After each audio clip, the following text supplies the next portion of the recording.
Hello, Crystal Clifton here of Crystallized Consulting, the consulting firm that allows you to focus on one crystal clear path in your business to grow a triple bottom line of impact, income, and influence. And I'm also the founder of the Legacy Brand Academy, Legacy Business Solutions, and the High Impact Entrepreneur Tribe. These are all near and dear to my heart, and I want to let you know that I could not do any of these things without a key ingredient, a dream team. See, I have been in business for over 20 years. My family has been in business, my father, my grandmother. And one thing they always seemed to complain about was employees. And I realized as I started running my own business, there is a big difference between a few things we're going to break down. One, there's a huge difference between an employee or a dream team. An employee thinks as if I'm coming to work to get my job done and leave, and they're only engaged 40% of the time. A dream team, your improved productivity goes up to 64 to 74%, and they're there for the company's vision and values, not because of the check. They actually want to make an impact. So how do you change from having just employees or assistants to creating a dream team?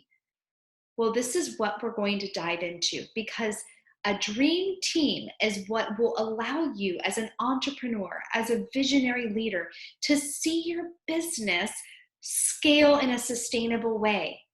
And it allows you to keep your sanity, because you are limited on one incredible value resource that you will never get more of. It doesn't matter how hard you work, it's time. Doesn't matter how much coffee you drink, doesn't matter how much meetings you take, you still have the same amount of time as everybody out there. So if you are ready to scale your business in a magnificent way, in a way that creates the impact you dream and desire, then we are going to talk about what do you need to do to scale without fail. Because scaling just in your income, your sales, and your growth is one thing, but maintaining it is another. That's the difference between an employee or a team. Now, when we walk through this, the reason this was something I wanted to talk about is because I've had lessons I've had to learn being a leader, where sometimes I was so visionary and excited that I forgot to make sure these key elements were in place. And you must have these key elements in place. Otherwise, you may be a train that left the station without its passengers. My team, when I was very youthful leader, would tell me, you come in like the Tasmanian devil, we get so excited, we get pumped up, and then we don't know what to do. Does that sound like you? Or we spend hours of meetings and nothing gets done, and I get frustrated. I feel like I'm investing in this, when you and this project, why isn't it getting done? I've been there too. I've had to do some real deep work on how to become a leader and how to create a team so that you can become impactful.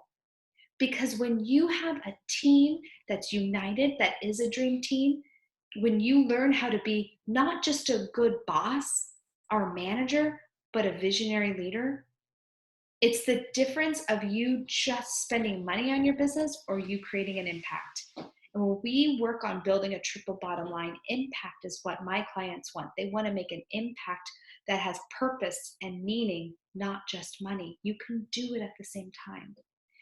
So your team must know these things. They must have these things in place. Don't end up like the train that left its passengers on the deck, holding their ticket with their luggage going, what just happened?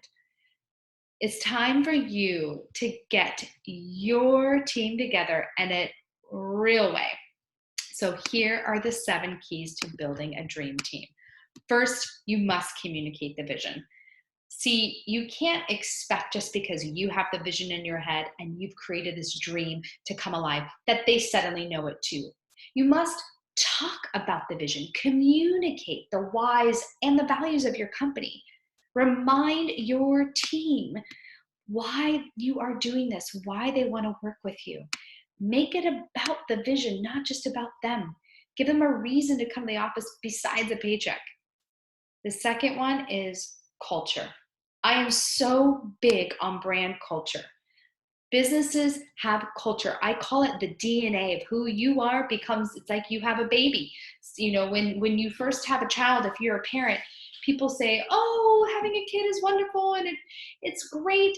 And then you have it and you go, oh my goodness, this disrupts me. I don't even know what I'm doing. You lose sleep, you lose money, well, you don't lose money, but you lose stress. I mean, you get overwhelmed. So what happens when you suddenly gift the world with your idea and it becomes a baby out there? Well, you need to create culture. You need to create strength around this idea so that it is more than just a business. What's your company's reputation? Is it a fun place to work? Is it a scary place to work where you're like Darth Vader coming in? I can't do the. What is it? Are people intimidated to work for you? You need to be aware of your culture. You need to know your company culture and have your finger on the pulse. The third key is clarity. Not only why are they working for you, but clearly pointing them to the goals. Having clear vision, not only about the core basic of the company, but hey guys, this is where we're going to go. And clarity on here's the steps we're going to take to get there. Give clarity. Now, the other thing is you need to coordinate your team, because if you just start hiring people because you know there's a lot of work, but you don't take the time to know who is good and has the right strengths for the right job.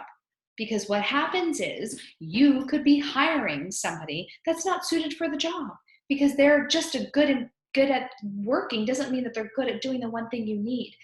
Take the time to do an assessment. There's so many out there. Just minimize the frustration of feeling like you're pounding a square peg into a round hole. You must know people's strengths. You must take the time to get to know the team before you coordinate the projects with them. Consistency. Once you have everybody's role in place, once you have the clarity of the vision, and then you must have consistency. You must create the structure of measuring your metrics. You must say, okay, so if you're in charge of this part of our business, I need you to consistently give me a report on what are you working on, where are you stuck? Which leads me into the next thing, which is communication. You must communicate with your team. You must have weekly check-ins or monthly plannings or something, even if you need to coordinate time zones. In the entrepreneurial world right now, it's a game of figuring out time zones. I know my team is all across the world, but guess what? We know our vision, we know the culture, we have clarity, we have our structure, we know when we're communicating, and I make sure we're all coordinated. Now, the next thing is a little tougher for some leaders and some entrepreneurs. It's constructive feedback. This is a two-way street. It means that you must be willing to give constructive, clear feedback to your team. But you need to do it in a way where you just don't leave a gaping wound. Be clear. Hey, I want to talk to you because this is the goal. Remember how we created the steps and the structure and we're communicating check-ins? What's going on with you? Because I'm not seeing something going on. Or have you felt like you're not being supported? Or what do I need to do to help you reach your goals? See, the difference between being a manager or a leader is a manager tells them what to do. A leader comes in and says, let's do this together. What do you need? So when you need something done and it's not getting done, be constructive. Get the feedback. Also, what you need to do is let it come to you. If you're running around like the Tasmanian devil, your team has to be able to tell you that there's some things we don't understand, or that was too much for me. Be willing to hear it with the heart, serve them so that they can make the impact they need to make. Lastly, celebrate. I even struggle with this. Celebrate, have fun. Life is filled with moments. Have fun. The final thing is think about this. One Clydesdale horse, the big, beautiful workhorses that are in Budweiser, one pulls 8,000 pounds. Two, when harnessed together, does not pull just 16, it pulls 24,000 pounds. Now, if you take those two Clydesdale horses and you work with them and train them together, they pull 32,000 pounds. That is 4x. If that's not lesson in teamwork, I don't know what is. But I want to leave you on this note. Your dream team is waiting for you. Once you have the clarity of your business, your vision, and you know how to create and coordinate all of that together, they will be there to 4x your company with you. But make sure you don't hire a donkey and try to put it next to a Clydesdale, because a Clydesdale won't pull. Make sure you hire the Clydesdales, and you will do that through these steps. Keep this, download the notes, whatever you need to make sure this is your checklist. Thank you so much for joining.